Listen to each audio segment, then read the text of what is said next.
Setelah uji coba kontra Surya, Alfred Riedel rencananya akan mengumumkan 3 pemain yang akan ia coret pada hari Senin esok.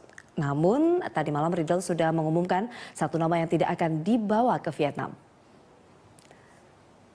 Riedel terpaksa mencoret Irfan Bahdim dari skuad tim nasional Indonesia yang akan bertanding di Piala AFF 2014. Pelatih asal Austria itu menyisihkan Irfan setelah berkonsultasi dengan tim dokter. Diketahui cedera Irfan tidak akan pulih dalam waktu cepat. Cedera hamstring yang dialami Irfan butuh pemulihan 1 hingga 2 pekan lagi. Sementara Piala AFF akan dimulai Sabtu pekan depan. Pemain yang membela fan favorit Kofu di Liga Jepang ini mengalami cedera sesaat setelah ia bergabung dalam latihan tim nasional di Karawaci 4 November lalu. Dengan demikian dari 25 pemain di timnas yang ada sekarang, Riedel perlu mencoret 2 nama lagi.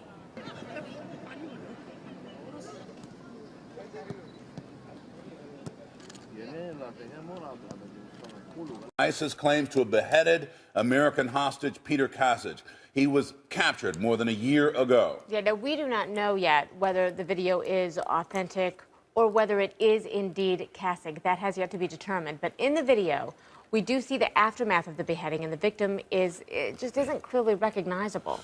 But if the video is authentic, we should remember Peter Kasich as more than just another victim of ISIS militants. In these pictures, we see the 26-year-old aid worker as a young boy with his family. Kasich was also a U.S. Army Ranger and an Iraq War veteran. More on ISIS and on the video in a moment, but first let's go to CNN senior international correspondent Arwa Damon live from southern Turkey. Arwa, you knew Peter Kasich. You called him a friend. Can you give us some personal reflections of him? Well, we first met Peter back in the summer of 2012, and he was up in a hospital in Tripoli, Lebanon, and there he was, this scrawny, pale, tattooed kid who's speaking broken Arabic, but despite the language barrier, he was able to treat wounded Syrians there with such compassion. And he would speak about how he felt that at that period in time of his life, he really needed to do something. And he was the kind of individual who didn't just believe in speaking about doing things, but in actually going out and making that reality. And I just want to share a little bit of a letter he wrote that his parents did receive during the time of his captivity. And in it, he says, "If I do die, I figure that at least you," and this is him addressing his parents, "and I can seek refuge and comfort in knowing that I went out as a result of trying to alleviate suffering and helping those in need." And that is exactly who Peter was. He actually, if we know him at all, wouldn't necessarily want the focus to be on him at this stage. He'd want the focus to continue to be on those desperate Syrians, those who need so much help. And he was a real believer in not giving up, even when things seemed impossible, not giving up. So he would also want us to, at this stage, remember that we, whether it's us as journalists or aid workers or even the global community, that we should not give up on Syria, and we should not give up trying to help those Syrians and in fact those around the world who are so desperately in need. Kunjungan Jokowi ke Tiongkok, Myanmar, dan Australia adalah kunjungan perdana Jokowi sebagai presiden. Namun Jokowi mendapat apresiasi dari para pemimpin dunia. Jokowi bahkan menjadi bintang pada KTT APEC di Beijing, Tiongkok.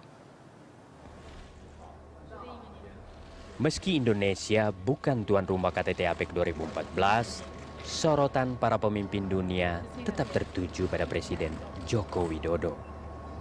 Mulai dari pemimpin Tiongkok Xi Jinping hingga Presiden Amerika Serikat Barack Obama. Dalam sesi foto, sang tuan rumah Xi Jinping bahkan memposisikan Presiden Jokowi langsung di sampingnya dan dalam apitan 2 pemimpin negara adidaya lama, yakni Presiden Amerika Serikat dan Rusia.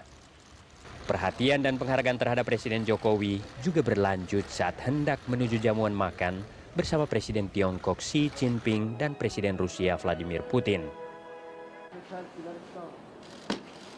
Di sisi lain, Presiden Amerika Serikat Barack Obama memilih menyapa Presiden Jokowi dengan obrolan santai setelah jamuan makan.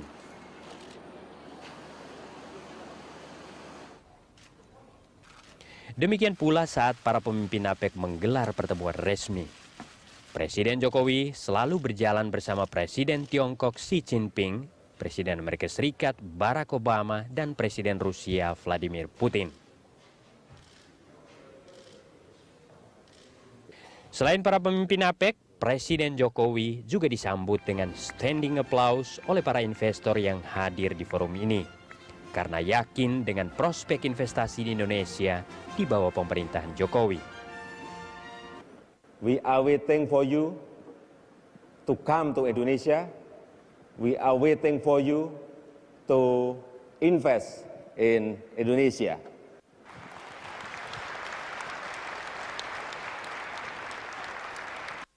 Sebagian besar investasi yang ditawarkan Jokowi adalah proyek infrastruktur dan energi. Karena Indonesia sangat membutuhkan kemitraan internasional untuk mengejar ketertinggalan infrastruktur. Kemitraan itu dijalin agar Indonesia tetap berdiri sama tinggi dan duduk sama rendah dengan bangsa lain dalam tatanan global. Tim Liputan, Berita 1, Tiongkok.